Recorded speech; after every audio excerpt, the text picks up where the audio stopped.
Hi, I'm Dave from AWS. We've got a lot to get on with today, so I'm just going to jump right in. In terms of our IoT service portfolio, it's grown a little bit since you might have seen it last time. So we've added Things Graph, and also there's been updates to IoT events and IoT Sitewise. As you can see, there's quite a set of services here. I'm going to try and do the near impossible and touch on at least all of them. So starting with IoT Core, where of course everything happens where your devices actually get registered into and what actually goes processing your messages. You've got the SDK from the point of view of actually working with your devices, with those devices authenticate and authorize. You've got a gateway there, which actually does the communication, a rules engine for transforming messages, and actually also gatewaying out to other AWS services. A device shadow system, which is 8K's worth of JSON to give you an always available in the service reflection of the configuration of your thing, in case your thing happens to have intermittent network connections. A device registry, so you know what all your things are that you've registered, and of course the IoT API itself. There's also a workshop which you can go to and actually get hands-on with all of this. Now, when we were designing our IoT services, our view is everything starts with a threat model. We like stride and dread.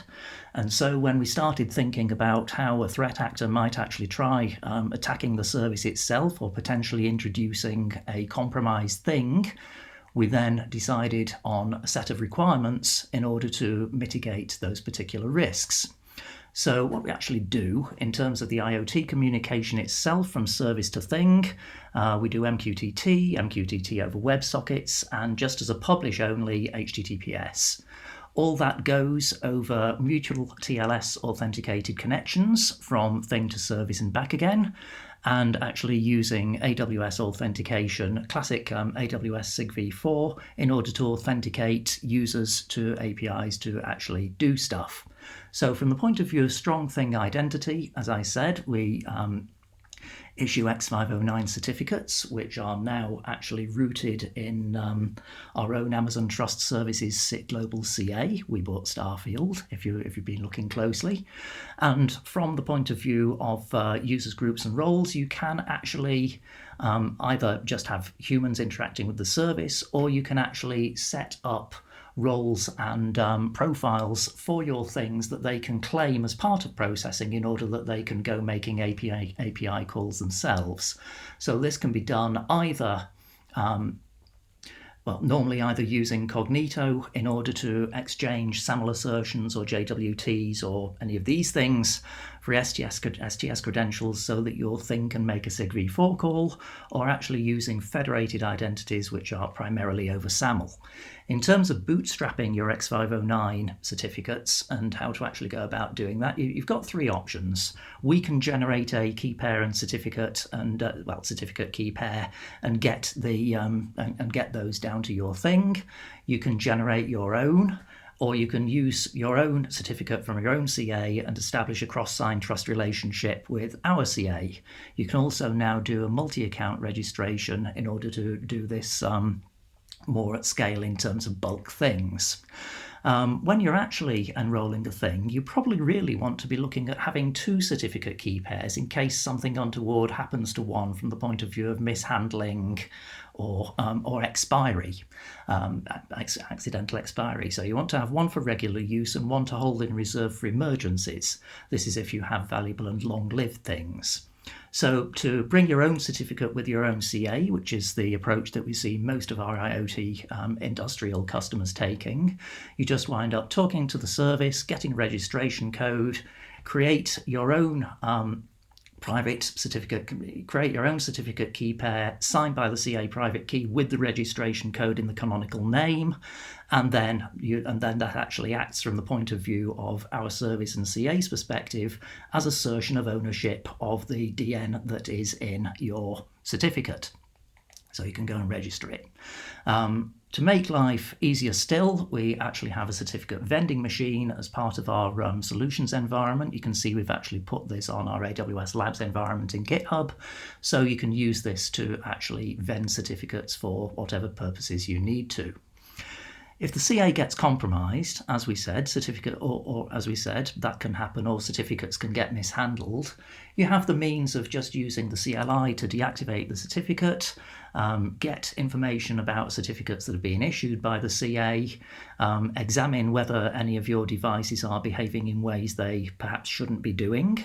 You can also look at what's going on with IoT Device Defender to see if that's happening, more of which later, and then revoke the compromised device certificate. So if we just show you a little revocation process, list a certificate here, it's marked as active. We can now actually deactivate. We can now actually revoke it directly. So we've got the same certificate and it's revoked.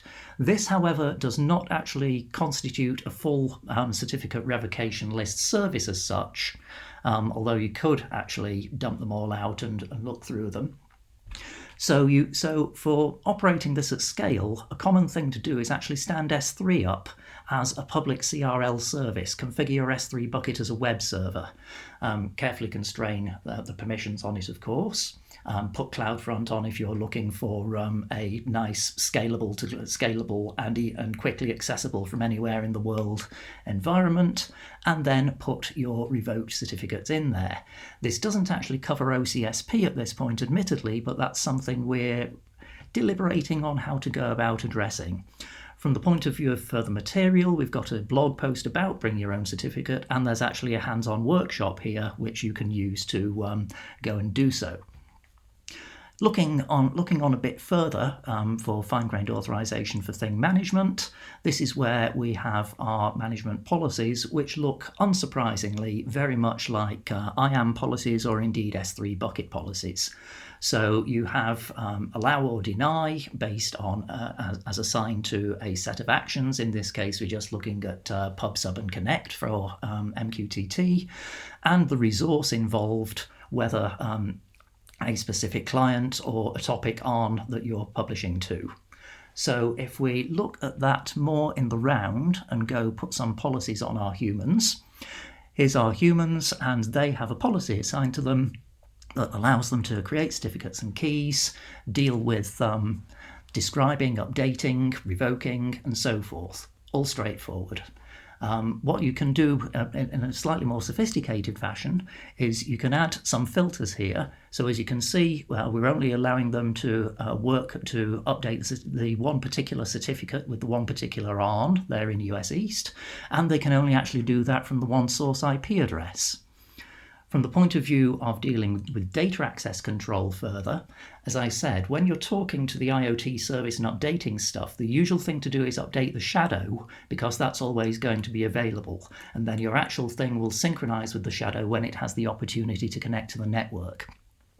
So we have the ability here to actually get information on the thing at this particular shadow, and we can also actually publish updates to it as well.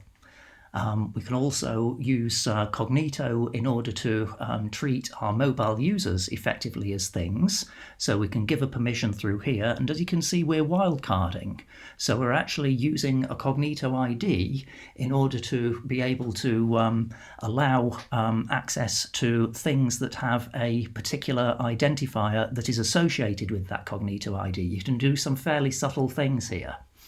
And as you can see here with the IoT service itself, we're actually giving the things the ability in order to actually deal with shadows and topics that are associated with their own particular ID. Now we actually move on to service access, because the IoT service, lots of people, unsurprisingly, use it as a gateway so that their things can directly access via regular AWS API calls other AWS services. And what you wind up doing in order to do that is essentially establishing a cross-service trust relationship between the the service involved, and the IoT service, so that when you have a principal being your thing in a role that is able to communicate with the IoT service is then able to then enables you to talk to the other service you want to talk to. All these events, of course, need monitoring, and you can get a lot of monitoring out of this environment. So examples here about events and messages and log sources. And when you actually put all this together, as you can see, you wind up being able to have end-to-end security control from the point of view of all your actors talking with all your subjects and services as mediated and required. Now, in terms of actually doing bulk enrollment and also indexing and doing more management on the many thousands and, well, millions or more, in fact, things that you may need to register, we now have our device management service, which enables you to actually do these things. So it is easier to do bulk registration with this than it is with the base IoT core service. Neat thing, so here's where we have some details here about bulk registration, how you can go about registering devices, and also rotating their certificates or doing some other management things with them that you may need to as part of registration.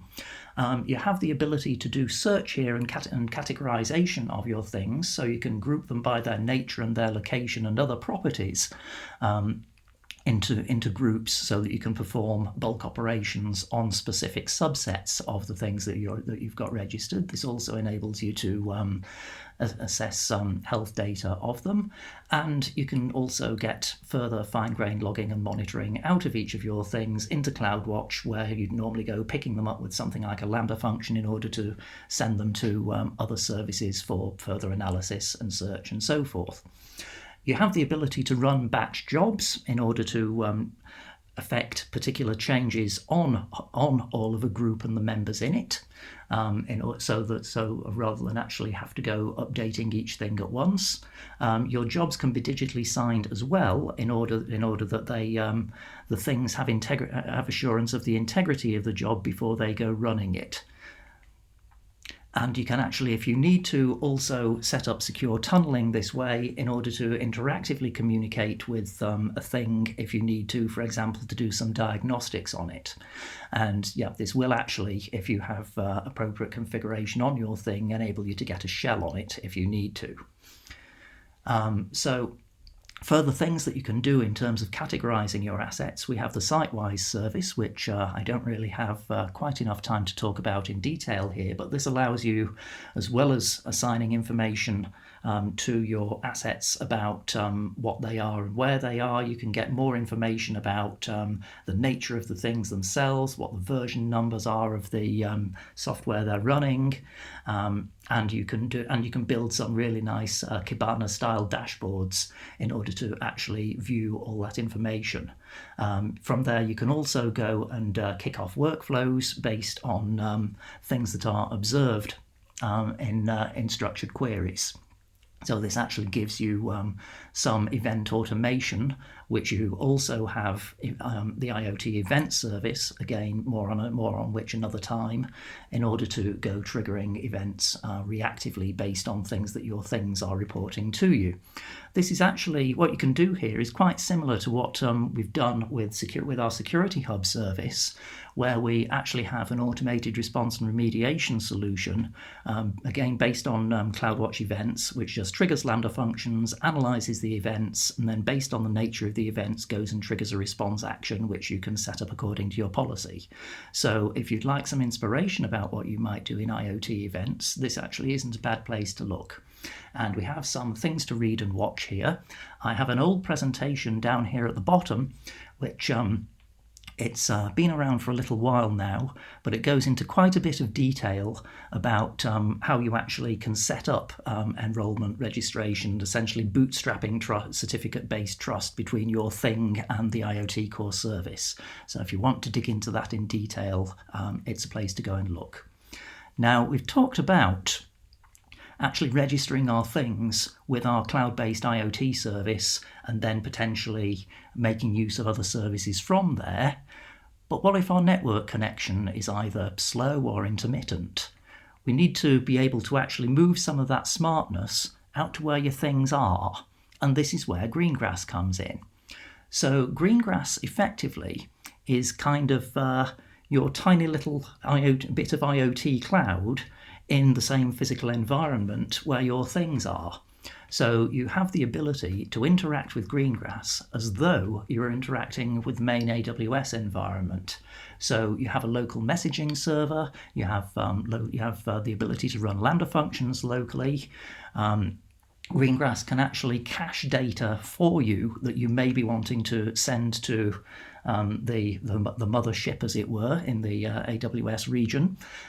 So that can be done so that when Greengrass connects or uses its superior connection, it can then just send that information up to, for example, synchronize your thing shadow. Again, you've got mutual TLS going on.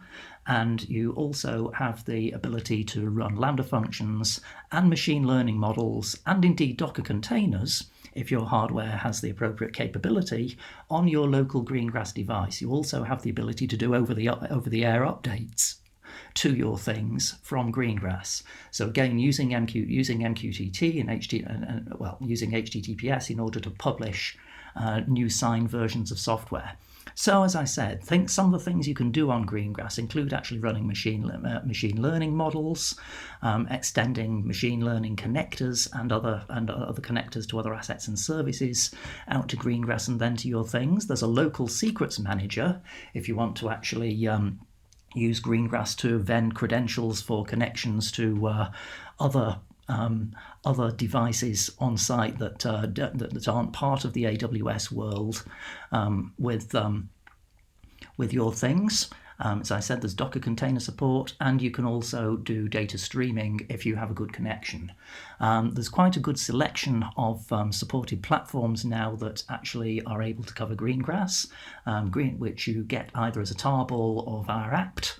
And essentially you get two components with it in terms of the Greengrass core software and the IoT device SDK. Obviously there's the keyring here as well for doing things like signing of over-the-air update loads. As I said, you've got the Greengrass core, details on how to go about installing it here. So this actually gives you local on Greengrass device shadows, which then wind up replicating their state up into the region, dealing with your X509 certificates and keys, dealing with SIG-v4 credentials, and then actually interacting directly with AWS as effectively your IoT proxy to it. From the point of view of the IoT device SDKs, you can go using these to talk to Greengrass from any of your systems that support it.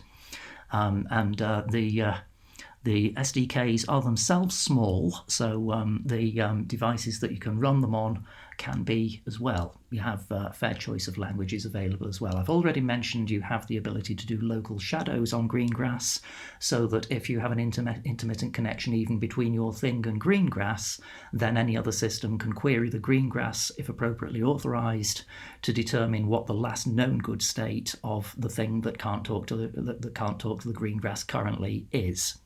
So you can sync them to the cloud, or you can keep them local. As I mentioned, you have the ability to actually proxy machine learning jobs, the heavier weight machine learning jobs back to AWS in general, but you can also run SageMaker and other models locally. Again, things to read and watch.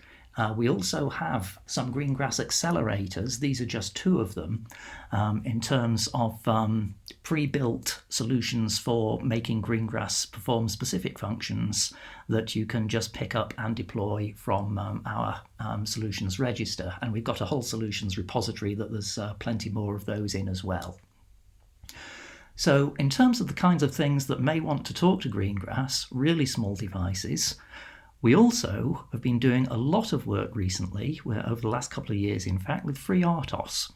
If you consider FreeRTOS in general as just being a black box that you put your user and application code on top, we've incorporated our agents, and we've also incorporated our S2N TLS system in there, so as to actually give you connections directly from FreeRTOS either to Greengrass or to AWS directly.